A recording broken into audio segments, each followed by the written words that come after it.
Hello everyone, আজকে হচ্ছে বিপত্তারিণীর পুজো। আর এখানে এই যে জোগাড়জাতি সব হয়েই গেছে, সকালবেলা সবাই মিলেই করা হয়েছে আর কি, আমি একটু কম করেছি আর কি।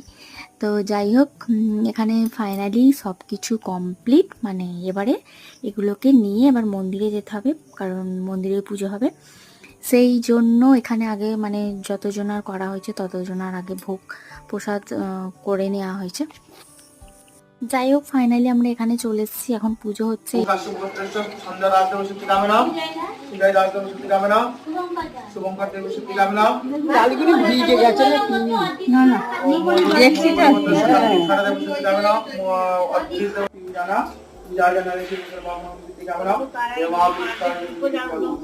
সো গাইজ, পুজো ডান। এই যে টিপ নেওয়া হয়ে গেছে, এবারে ধূপবাতি জ্বালবো, তারপর আর কি বাড়ির দিকে রওনা দেব। আর আকাশটা সকাল থেকে আমাদের মানে কি বলবো আর,